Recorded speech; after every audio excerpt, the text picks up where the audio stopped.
Well, welcome to the Pulse of Spokane. Kent Adams here.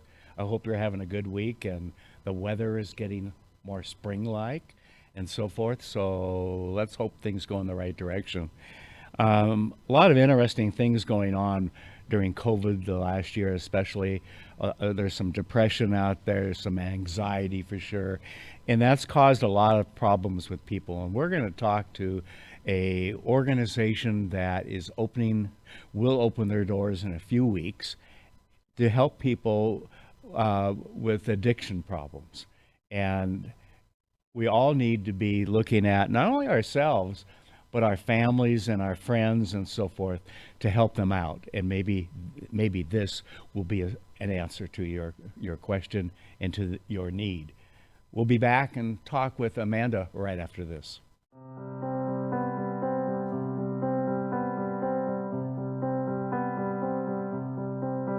Benji's biggest wish was to have his own school bus. He has always loved everything school bus. And he's always talked about having his own and driving a school bus and riding a school bus. Having his own school bus has really made his whole world better. He spends all his free time out there. He enjoys every part that was so thoughtfully put into that bus. I think he looks back on the day the bus came as one of the very best things that could ever have happened. And it was just a very special moment for him and for our whole family. So we are very grateful to Wishing Star for that.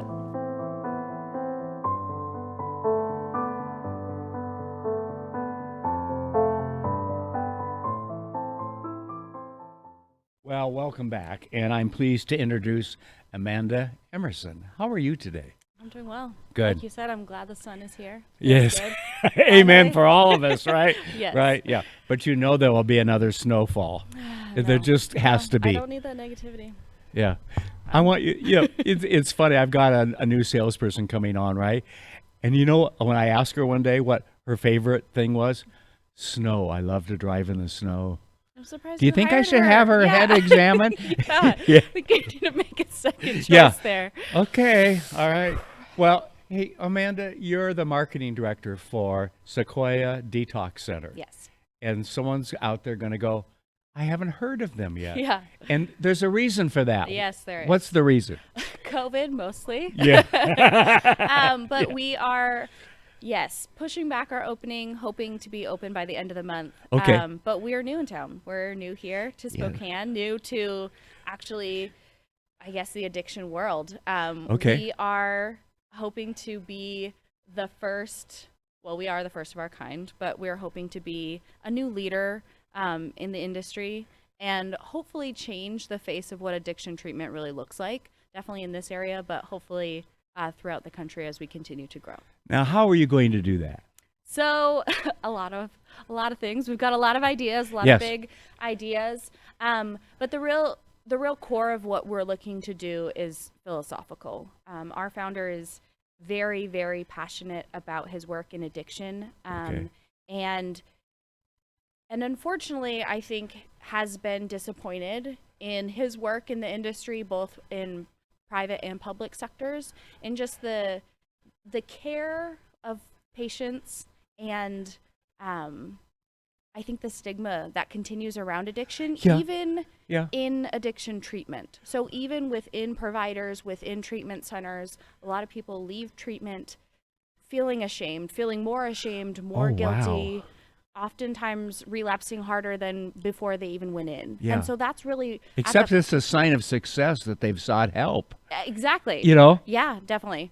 But we really want to see our patients succeed. Yeah. And that's something, there's a lot of recidivism in the industry. Is there? And Okay. there's a lot of places out there who are just looking for those admits. So it doesn't matter if that's a new person or if that's a person they've already seen 5 times.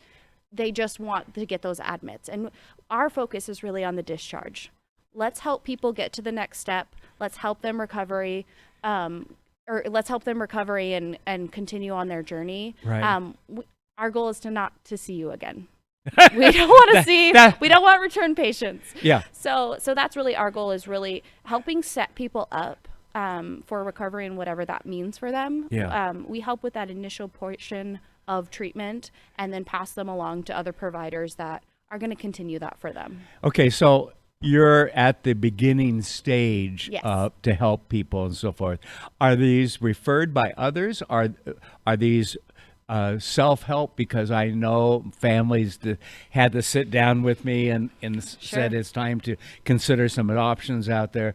So we will be able to seek Sequoia Detox Center to start with, and then both internally and externally, you map out a successful, hopefully, plan, right? Yeah. So kind of a twofold question. I'll try to Yeah, I answer know. both parts of that. So we are looking at really getting referrals from anywhere. If that's Okay. a provider, if oftentimes, individuals are working with a primary medical care physician, maybe on another issue, Right. and addiction comes up. Yes. So providers will be able to refer, individuals will be able to self-refer. And yes, I've been taking calls already, and it's a lot of family members. It's a lot of worried moms, a lot of, friends who want to have their bases covered or some idea before they try to approach someone Yes, and yes. talk about that. Even how to approach. Exactly. So, You know? so yeah, I think that's a lot of it, is other people recognize addiction before the person who's addicted. That's usually how it works. Yeah. But I can talk a little bit about our process, and again, really what makes us different. Okay. And again, most of it is philosophical. At our core, and every staff member who is employed and works with patients, we're here for the patient, and we're here for the patient first. Yes, we need to make a profit. Yes, we need to keep our doors open, but we're here to help people recover, and that is our focus. Well, and that's your profit for the future. Exactly. Because you're successful. Exactly. Okay. Yeah, definitely. So we really hit home, and I'll probably say this 1,000 times during this talk with you, but detox is the first step. Nobody's going to come to treatment and stay for 3 days and then be cured for the rest of their life. Yeah. That would be great. That would be awesome. It just doesn't But work that's that way. Not how it works. And so patients at Sequoia are not going to hear that. They're going to hear, we're glad you're here. We're glad that you made this choice, but now you got a long road ahead of you. So Yeah. what we do is really start them. So we're going to get them clear-headed. We're going to help them withdraw from any substances. Okay. We're going to do that in the most comfortable way possible. Our founder likes to say it's not a comfortable process regardless. You could be a billionaire. It's not going to be comfortable to come off of substances. So we do that in a way that is as comfortable as possible. We use medications to help with the withdrawal symptoms. Okay. Most people describe it as a flu, a very terrible flu. Yeah. So what we do is each patient has their own private room, Okay. a nice bed, closet, a window, something that hopefully doesn't feel like a hospital. And it really allows them to feel comfortable enough to recover. So we give them that space to get over those first couple days, which are usually the hardest. And then what we really hone in on is education around their addiction, what substances they're using specifically, how they're affecting their bodies, their lives, their longevity. I mean, there's a lot of education that There's goes not into one that. answer to all of those, is there? Exactly. And then we really talk about discharge. That's really our focus, is what's next for you? What's next? And let's get you ready for what's next. Okay. Because again, you're not going to leave us and then have, a normal life. You're going to be dealing with addiction forever. This is just the beginning. Yeah, and that doesn't have to be a bad thing. That can be, this is a new life, and this is a new opportunity for you to rediscover. So we hope that it's not, a bad thing, like you're stuck with this forever. It's just, this is the reality, and let's get you ready for that. So we work very closely with preferred providers who are go through a vetting process with us. Okay. So we partner with them to create discharge plans for our patients. Okay. So if they want to go to an inpatient stay, so maybe they come to us get clear-headed, get that detox done, and then are ready to do the actual treatment part of it. Wow. That can range anywhere from 10 to 30 days. Oh, wow. And they're able to do that in an inpatient setting. They can go to another state. They can go stay somewhere. Okay. They have different options. But there's also, and I think especially in Spokane, we've got a lot of young working people who are very career-driven. And so we also have options for people who can't afford to go for 30 days, Right. either monetarily or time, Right. commitment-wise. Right. So there's also options for them to do it in an outpatient setting. So basically, we're matching them with a provider that's going to fit their lifestyle. Yeah. Are you at a point though where you can say, "Hey, Fred, an outpatient probably isn't the best for you at this point," and say you need inpatient maybe at least for a couple of weeks or something more, because Yeah. you want Yeah. you know what I mean. I do, yeah. Yeah. It would be easy to say, well, good luck out there, and we've matched you with the right people. Yeah. But that may not be the best thing for them. Correct. So we follow what's called ASAM guidelines, and that's just an industry standard assessment tool. Okay. That really goes through. It's pretty lengthy. It is usually 60 to 90 minutes, sometimes 2 hours, depending wow. on how the patient is feeling. Right. And that really goes into what's called a level of care. So patients are assigned a level of care based on their need and their substances. And so that's done right at admission. The patient already knows what they can expect. So we'll assess them, our clinical staff will assess them and say, hey, Joe, you need inpatient treatment. That's going to be the best fit. okay. That's the level of care that clinically is appropriate for you. And then throughout the rest of their treatment, they talk about, is that a viable option? Do I have the time? Do I have the money? Yeah. Am I motivated for that? Am I ready for a 30-day commitment? Yeah.